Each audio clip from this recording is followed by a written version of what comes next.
नमस्कार दोस्तों, एक बार फिर से आप सभी का स्वागत है आपके अपने YouTube चैनल जिसका नाम है दीपक एजुकेशन।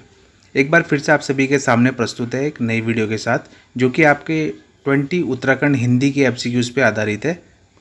तो दोस्तों वीडियो में अंत तक बने रहिए। जिस किसी ने भी अभी तक हमारे चैनल को सब्सक्राइब नहीं किया वो जल्दी से जाकर के चैनल को सब्सक्राइब करके बेल आइकन का बटन दबा दें। चलिए दोस्तों शुरू करते हैं आज की वीडियो। आज की वीडियो का जो पहला सवाल है दोस्तों वो है, विलोम शब्दों के निर्माण में बहुलता से प्रवेश किया जाता है। ऑप्शन है आपके पास प्रसर्ग, प्रत्यय, उपसर्ग या उपयुक्त सभी। इसका जो क्षेत्र है दोस्तों वह है आपका ऑप्शन सी उपसर्ग। उपसर्ग की बात करें तो दोस्तों ये वो शब्दांश होते हैं दोस्तों जो किसी शब्द के पहले जुड़कर उसके अर्थ में परिवर्तन लाते हैं या उसके एक नए अर्थ को प्रदान करते हैं, उनको उपसर्ग कहा जाता है। उदाहरण में बात करें तो दोस्तों हम हार शब्द को लेते हैं। इसमें दोस्तों हम उपसर्ग को जोड़ेंगे तो ये बन जाएगा दोस्तों आपका उपहार। तो दोस्तों हमारे पास एक शब्द हार था, हमने उसमें उपसर्ग उप को जोड़ करके एक नए शब्द की उत्पत्ति करी जिसको हमने उपहार कहा। तो दोस्तों इसको हम उपसर्ग कहते हैं। चलिए दोस्तों चलते हैं अगले क्वेश्चन की तरफ। अगला है दोस्तों, निम्नलिखित में से तत्सम शब्द है। ऑप्शन है आपके पास गौंठ, खंडग्रह, गोरा या कोना। इसका जो सही उत्तर है दोस्तों वह आपका ऑप्शन बी खंडग्रह। तत्सम शब्द की बात करें दोस्तों, तत्सम शब्द जो होते हैं ये संस्कृत के वो शब्द होते हैं जो हमारी हिंदी भाषा में एज इट इज़ लिए गए हैं, उनको हम तत्सम शब्द कहते हैं। चलिए दोस्तों चलते हैं अगले क्वेश्चन की तरफ।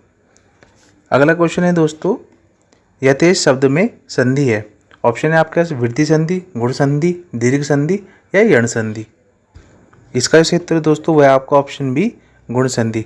गुण संधि की पहचान की बात करें तो दोस्तों इसमें एक ही मात्रा जहाँ पे आती है वहाँ पे आपका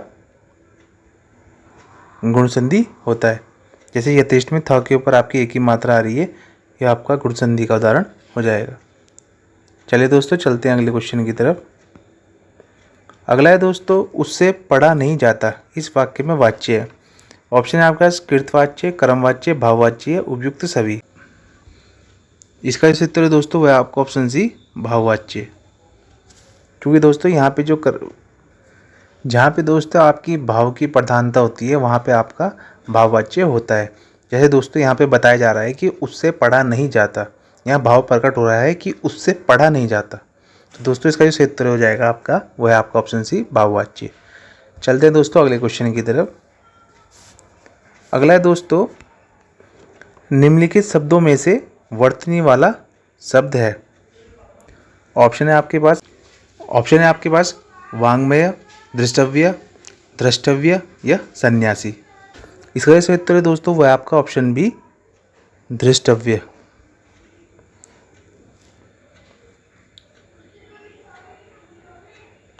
चलिए दोस्तों चलते हैं अगले क्वेश्चन की तरफ। अगला है दोस्तों, दूत का अर्थ संदेशवाहक है तो द्यूत का अर्थ होगा। ऑप्शन है आपके पास जुआ, सुधा, कुआं या भूखा। इसका उत्तर दोस्तों वह आपका ऑप्शन है जुआ। द्यूत दोस्तों जुआ को बोला जाता है। चलिए दोस्तों चलते हैं अगले क्वेश्चन की तरफ। अगला है दोस्तों, निम्न में से फारसी शब्द है कानून, मकान, आदमी या हजार।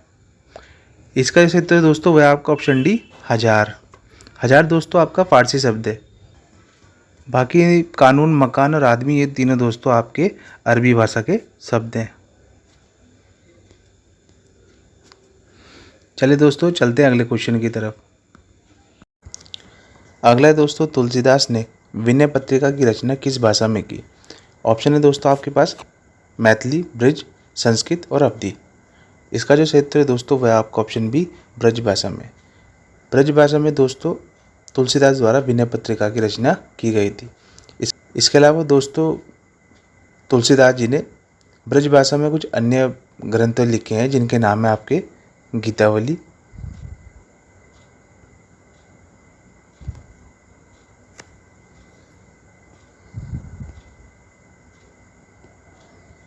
कृष्ण गीतावली,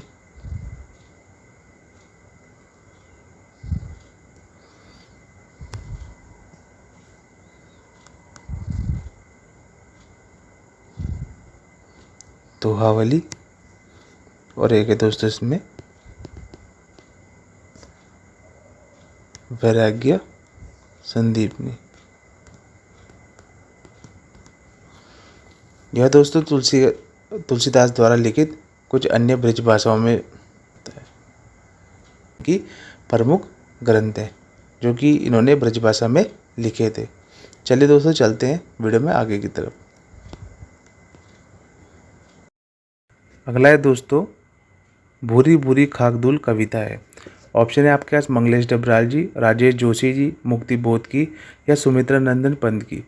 इसका जो सही उत्तर है दोस्तों वह है आपका ऑप्शन सी मुक्ति बोध जी की। इनके पूरे नाम की बात करें तो गजानन माधव इनका पूरा नाम है। गजानन माधव मुक्ति बोध जी के द्वारा भूरी भूरी खाकदूल कविता लिखी गई थी। इसके अलावा दोस्तों इन्होंने एक और कविता संग्रह लिखा था जिसका जो नाम है वह है चांद का मुंह टेढ़ा।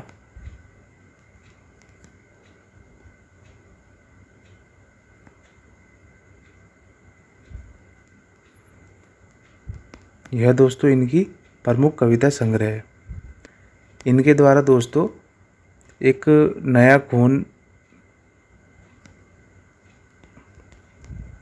नया खून नामक साप्ताहिक पत्रिका का संपादन भी किया गया था। चलिए दोस्तों चलते हैं अगले क्वेश्चन की तरफ। अगला है दोस्तों उद्गम के आधार पर शब्द समूह को कितने भागों में बांटा गया है। ऑप्शन है आपके पास 6, 1, 5, 3। इसका जो सही उत्तर है दोस्तों वह आपका ऑप्शन सी 5 भागों में बांटा गया है। इनके भागों की बात करें तो दोस्तों इसमें आपके तत्सम, तद्भव, देशज, विदेशज और संकर शब्द आते हैं। जबकि दोस्तों कई बुकों में इसका जो आंसर है वो आपको 4 भागों में बांटा गया है देखने को मिल सकता है। लेकिन अगर उद्गम के आधार पे शब्द समूह कितने भागों में बांटा गया है तो वो आपके 5 ही, जिसमें आपका तत्सम, तद्भव, देशज, विदेशज और आपका संकर शब्द आते हैं।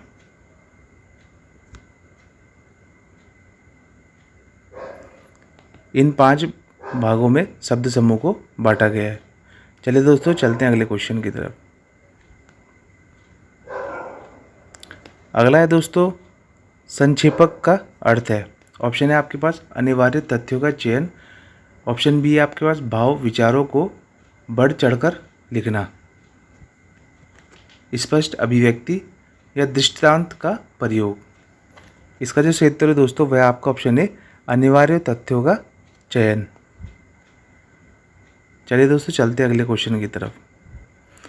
अगला है दोस्तों कृदंत प्रत्यय किन शब्दों के साथ जुड़ते हैं। ऑप्शन है आपके पास संज्ञा, विशेषण, सर्वनाम या क्रिया। इसका जो सही उत्तर है दोस्तों वह आपका ऑप्शन डी क्रिया। कृदंत प्रत्यय वो प्रत्यय होते हैं जो कृत प्रत्यय से मिलकर बने शब्दों को कृदंत प्रत्यय कहते हैं। उदाहरण के तौर पर बात करें तो दोस्तों जैसे आपका लिक आपका धातु हो जाता है और इसमें कृत प्रत्यय जोड़ते हैं हम आवट, तो इससे क्या बनेगा दोस्तों आपका कृदंत प्रत्यय बनेगा जिसे हम क्या लिखेंगे लिखावट। चलिए दोस्तों चलते हैं अगले क्वेश्चन की तरफ। अगला क्वेश्चन है दोस्तों प्रस्तावना का पर्यायवाची शब्द है। ऑप्शन है आपके पास वल्लभ, प्राकथन, सार या अभ्यर्थना। इसका जो सही उत्तर दोस्तों वह आपका ऑप्शन बी प्राकथन। चलिए दोस्तों चलते हैं अगले क्वेश्चन की तरफ।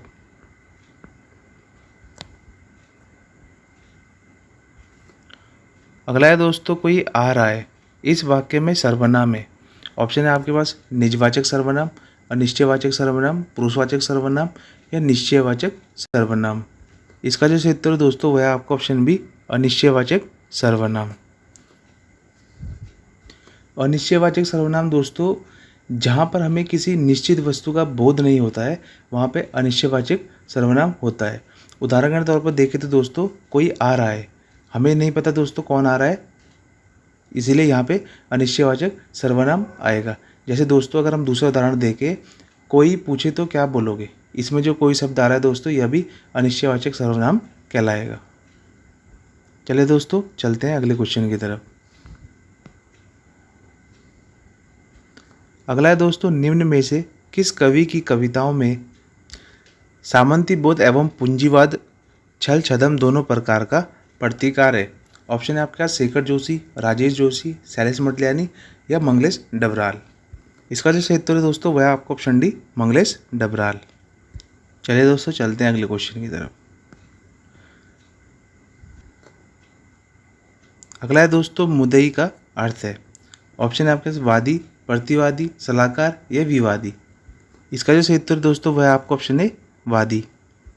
मुद्दई दोस्तों वो व्यक्ति होता है जो किसी बात का दावा करता है, उसे दोस्तों मुद्दई कहते हैं, जिसका जो अर्थ है वादी कहते हैं और दावेदार भी कहते हैं।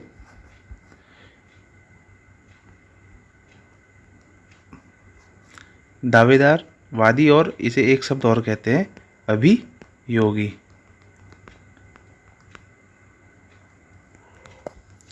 चलिए दोस्तों चलते हैं अगले क्वेश्चन की तरफ। अगला है दोस्तों, काली घटा का घमंड घटा इस पंक्ति में अलंकार है। ऑप्शन है आपके पास उपमा, श्लेष, यमक या इनमें से कोई नहीं। इसका जो सही उत्तर है दोस्तों वह आपका ऑप्शन सी यमक। यमक अलंकार की बात करें तो दोस्तों जहाँ पे कोई शब्द दो या दो से अधिक बार आता है और दोनों बार आने पे या दो से अधिक बार आने पे उसका जो अर्थ है वो भिन्न भिन्न आए। यहाँ आपको घटा शब्द दो बार दिख रहा है, दोनों बार इसका अर्थ अलग अलग है। पहले घटा में जो इसका अर्थ है वो बादल है, दूसरे घटा में यह कम की बात कर रहा है। तो दोस्तों यहाँ पे इसका जो सही उत्तर हो जाएगा वो है आपका ऑप्शन सी यमक अलंकार। चलिए दोस्तों बढ़ते हैं अगले क्वेश्चन की तरफ। अगला है दोस्तों रूढ़ शब्द किस शब्दों को कहते हैं। ऑप्शन है आपके पास जो दूसरों के जोड़ से नहीं बनते। ऑप्शन बी जो दूसरों के योग से बनते हैं। ऑप्शन सी जिनका अपेक्षित अर्थ की अभिव्यक्ति हेतु रूपांतरण होता है। ऑप्शन डी जिनके प्रयोग में एक रूपता बनी रहती है। इसका जो सही उत्तर है दोस्तों वह आपका ऑप्शन ए जो दूसरों के जोड़ से नहीं बनते। चलिए दोस्तों चलते हैं अगले क्वेश्चन की तरफ। अगला है दोस्तों, निम्न में से उष्ण व्यंजन नहीं है। ऑप्शन है आपके पास ऑप्शन ए श, ऑप्शन बी म, ऑप्शन सी श या ऑप्शन डी ह। इसका जो सही उत्तर है दोस्तों वह आपका ऑप्शन बी म। उष्ण या ऊष्म व्यंजन दोनों एक ही होते हैं दोस्तों।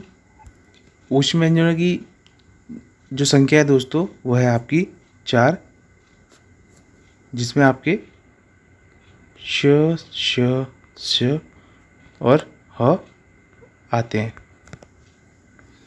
चलिए दोस्तों चलते हैं अगले क्वेश्चन की तरफ।